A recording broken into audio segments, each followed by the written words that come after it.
అందరికి సిగ్గుచేటు హిందువులందరూ విగ్రహ స్థాపన కోసం మన స్థలం కేటాయించాలి. ఇప్పుడు కూడా మనం హిందువులైన హిందూ సామ్రాజ్యం కోసం స్థాపించిన శివాజీ గారు వారి విగ్రహం పెట్టడానికి కూడా పర్మిషన్ల కోసం మనందరినీ వేధించడం కూడా ఇది కరెక్ట్ కాదని మన అధికార పక్షాన్ని కూడా తెలియజేయగలుగుతుంది.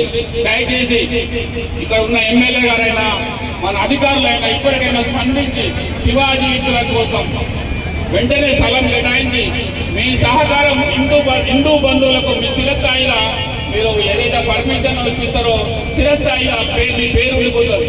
మంచిర్యాల నగరం అభివృద్ధి చేయడం మీ వంతుగా పెట్టుకున్నారు, మీ ధ్యేయంగా పెట్టుకున్నారు. ఈ శివాజీ విగ్రహం కూడా మాకు పర్మిషన్ ఇస్తే మీ పేరు చిరకాలం ఉండాలని మేము కోరుతున్నాం.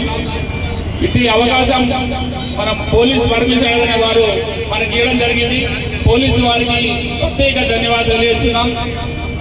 అలాగే ఈ పెద్ద ఎత్తున ఈ యువత మంచిర్యాల హిందూ బంధువులు పాల్గొన్నారు. వారి ప్రత్యేక ధన్యవాదాలు. ప్రతి ఒక్కరికి పేరు పేరు ధన్యవాదాలు తెలియజేస్తున్నాం. జై శివాజీ.